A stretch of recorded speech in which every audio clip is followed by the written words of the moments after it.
Bien, continuamos con las características de una buena meta, en la cual nos concentramos en esta sigla o acrónimo denominado SMART, que es inteligente en inglés y que de esa manera nos puede quedar más fácil grabado en nuestra mente el cómo debemos definir una buena meta. Y describiendo cada una de las letras de esta sigla, vamos a hablar de metas que deben ser específicas, medibles, alcanzables, realistas y a tiempo. Si esto lo situamos en un contexto deportivo y en el caso de que una persona, por ejemplo, quisiera recorrer una maratón, esa podría ser la meta y por lo tanto el nivel de especificación va a estar determinado por la maratón que queremos correr, 42 kilómetros. Y por lo tanto ese objetivo debe ser muy específico, concreto y claro respecto a lo que queremos lograr. Ahora, ya definiendo, ya siendo específico con nuestra meta, debemos medirla para ver si realmente estamos alcanzando esta meta. Hay que estar constantemente midiendo el logro de la misma. Y por ejemplo, si vamos a correr 42 kilómetros en una maratón, debemos ir eh, observando, analizando y monitoreando en el proceso cuántos kilómetros vamos recorriendo y cómo vamos avanzando en el proceso de llegar a correr una maratón completa. Obviamente, una persona que nunca ha corrido va a tener que medir los avances en función de un tiempo razonable para alcanzar esta meta. Y ahí nos vamos a la A de alcanzable, que esta meta debe estar dentro de la probabilidad de lo humanamente posible, normal, lograble, alcanzable. Y en ese sentido, por ejemplo, si una persona nunca ha corrido en su vida y quiere correr una maratón, obviamente que hay que darle un plazo de tiempo bastante amplio para que se pueda preparar, ponerse en forma, fortalecer su musculatura, acumular kilómetros recorridos, etcétera. Pero para que sea alcanzable va a estar determinado por el tiempo en el cual esta persona se va a preparar. Y también debe ser realista en el sentido de los recursos y medios disponibles. ¿Cuál es su estado físico de esta persona? ¿Cuál es su peso? ¿Cuál es su nivel de entrenamiento? En función, por ejemplo, del tiempo que le puede destinar a esta actividad. Va a ser necesario también ser realista en el tiempo que queremos alcanzar esta meta. Por ejemplo, si una persona nunca ha corrido nada y quiere correr una maratón en un mes, la verdad que obviamente es bastante inalcanzable y poco realista. En cambio, si esa persona que nunca ha corrido en su vida y quiere correr una maratón, puede lograrlo, puede conseguirlo después de 6 meses de preparación, por ejemplo. Y el que sea a tiempo es que hay que programar eh, los avances, el nivel de avances en este proceso de lograr la meta en ciertos tiempos. Y por ejemplo, si nos pusimos la meta de correr una maratón en 6 meses más, sin duda que al cabo de 3 meses, 4 meses, deberíamos correr ya una media maratón, por ejemplo. También en ese tiempo que transcurre, también probablemente podemos determinar metas más pequeñitas en donde vamos a establecer el tiempo que queremos conseguir al lograr esta meta. Y en ese sentido, por ejemplo, podemos analizar cuáles son los rendimientos promedio de una persona que corre su primera maratón. Y, por ejemplo, podría ser correr estos 42 kilómetros en 5 horas, correr estos 42 kilómetros en 4 horas y media o 4 horas. Eso también lo podemos definir y todo es parte de esta meta. Pero como estamos hablando de metas financieras, veamos el caso concreto de una meta de ahorro en donde queremos conseguir acumular $1,200 al cabo de 12 meses. De esa manera está siendo muy específica la meta y es algo claro que queremos conseguir en estos próximos 12 meses.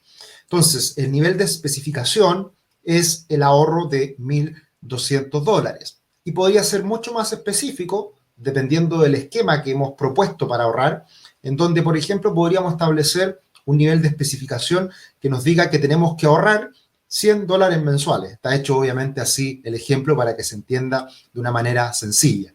Por tanto, el conseguir $100 mensuales de ahorro obviamente que también eso va de la mano con que sea una meta medible. Es decir, cada cuánto tiempo comprobaremos el avance, todos los meses, $100 de ahorro adicional. También podríamos ser más específicos y decir que vamos a ahorrar $3 diarios o $25 semanales, por ejemplo. Entonces, la medición va en el nivel de avance que vamos logrando a medida que transcurre el tiempo. Al final del periodo, mensualmente, cada vez que ahorremos, etc. Que sea alcanzable es, por ejemplo, si es que nunca hemos ahorrado antes, ¿va a ser posible que ahorremos $100 mensuales?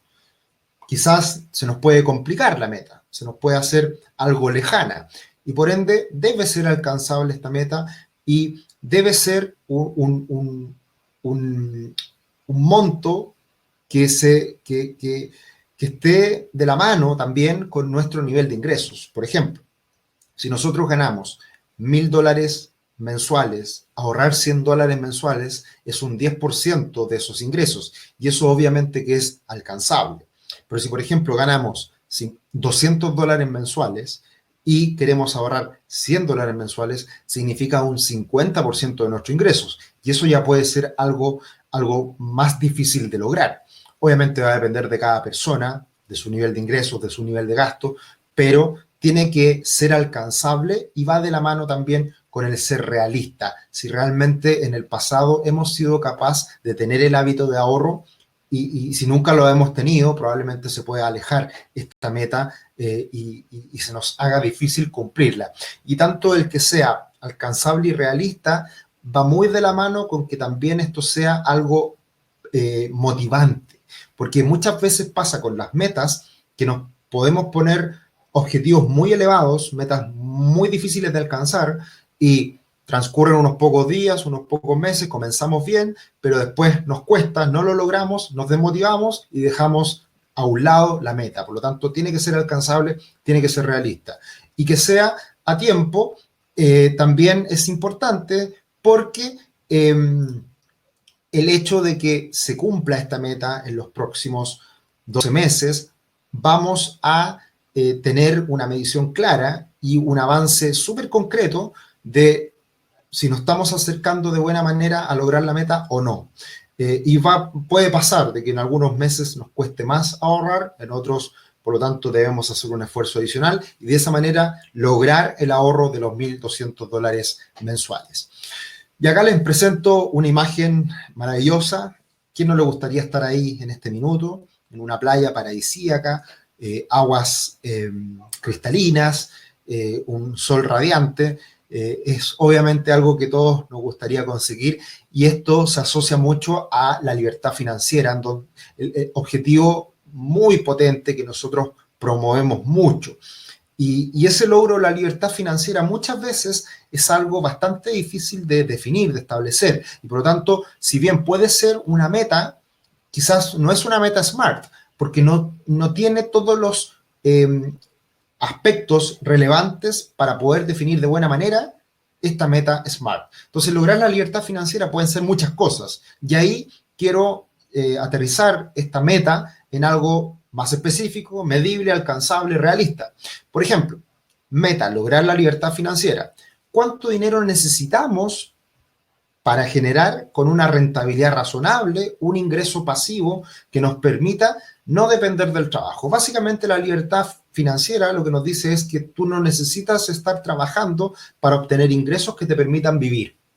Y por lo tanto, ¿cuál es ese monto? ¿Lo tienes bien definido? Son $500, $1,000, $5,000. ¿Lo tienes bien definido el monto que te permitiría la libertad financiera? Bien, dependiendo de ese monto que tú necesitas, va a ser necesario tener, por ejemplo, un patrimonio, una cantidad de activos que te permitan una rentabilidad que te generen esos ingresos pasivos mensuales para obtener libertad financiera. Medible. ¿Cuáles serán nuestros hitos? ¿Cómo construiremos ese patrimonio en el tiempo? ¿Cuánto tendremos ahorrado este año? ¿Cuánto tendremos ahorrado en 5 años? La medición va a estar determinada en cuál es nuestra capacidad de ahorro en el tiempo. Si nos cuesta ahorrar, se nos va a alejar la posibilidad de ser libres financieramente. Si tenemos claro el monto final y tenemos claro lo que podemos ahorrar mensualmente y anualmente, vamos a poder definir el proceso, o más bien el tiempo que nos vamos a demorar a alcanzar este objetivo, y podemos irlo haciendo en etapas. Y ahí nos vamos al otro punto, que es que sea alcanzable. ¿Cuál es nuestro punto de partida? ¿Cuál es el estilo de vida que deseamos financiar en base a nuestra capacidad de ahorro? ¿Va a ser alcanzable? La meta se puede ver muy lejana, conseguir la libertad financiera si estamos comenzando ahora. Si ya hemos avanzado algunos pasos, obviamente que se va a acercar ese objetivo. Pero acá, para mantener la motivación, que era lo que comentábamos recién, para que sea algo alcanzable, debemos ir definiendo hitos y avances en el proceso.